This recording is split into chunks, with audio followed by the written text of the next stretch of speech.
Good morning, world. This topic really was not even on my radar as far as things to talk about, but it's something that has been coming up quite a bit over the last few weeks, maybe even months, enough so that it made me think maybe I should talk about it, and that is loneliness. With all these new things through technology, of all the many ways that people have to converse and connect with each other, but it seems like what's happening is this disconnected connection that's happening where people are interacting but not really connecting with other people, and of course that is leading to a lot of lonely people out there. And that's why we're talking about 5 tips for battling loneliness. One is to develop a positive view of aloneness, because one of the things that the research shows is that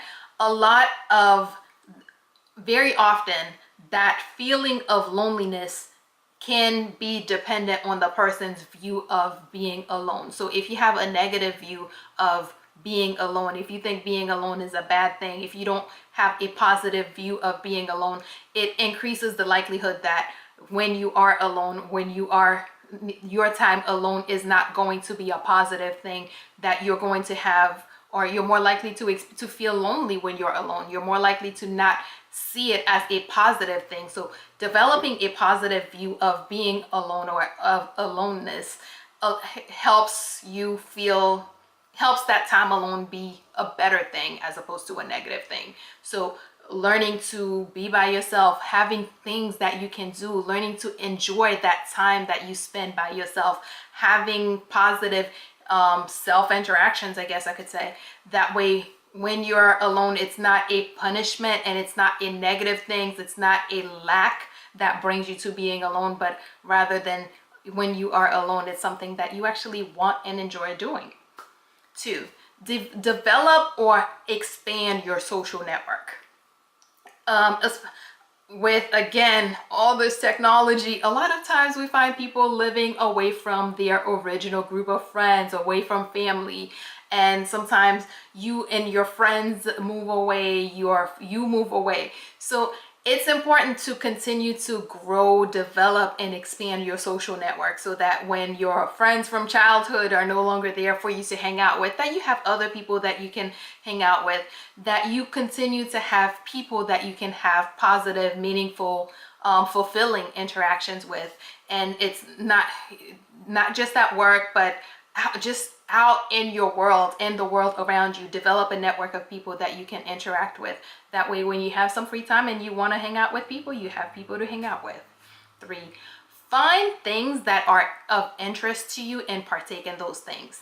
It's important to have interest, because it's one thing to say, yeah, you don't have things to do or you can't find things to do, you're not hanging out, but to be able to be out and spend time with others, you need to have something that you're doing. You need to have that common bond. So figure out what it is that you're interested in. Start nurturing some of your interests, things that you maybe liked doing when you were younger, maybe things you thought of doing but you never had the time to do. Start exploring those things, because as you're exploring those things, you will find that you will meet other people who share your interests, and that's another good way of developing or expanding your social network. 4, use virtual connection as a supplement and not a substitute for in-person connection. One thing that often happens is that because we're able to communicate with people from all over the world, sometimes people get put in their head that idea that, yeah, I spoke with so and so from China, I was talking to people from way on the other side of the world.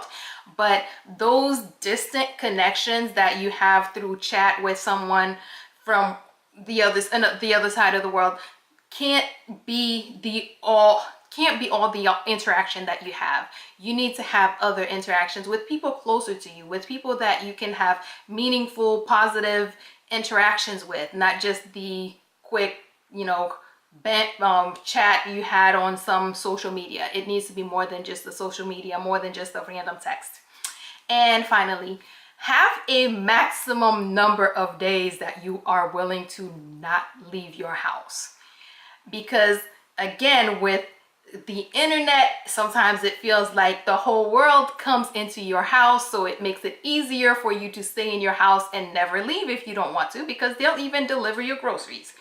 But it's important to remember that being outside helps with having that connection with other people. So it's important to not just stay in your house, even though the whole world can come into your home if you ask it to. So, quick recap.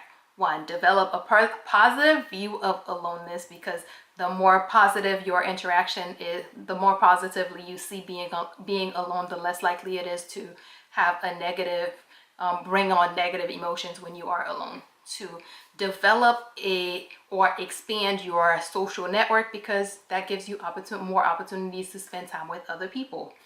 Find things that you are interested in and get involved in those things, because that's another great way of expanding your social network and connecting with others about something you like. Use virtual contacts as supplement but not a substitute to actual one-on-one, face-to-face, in-person contacts, because you need that one-on-one, in-person interaction.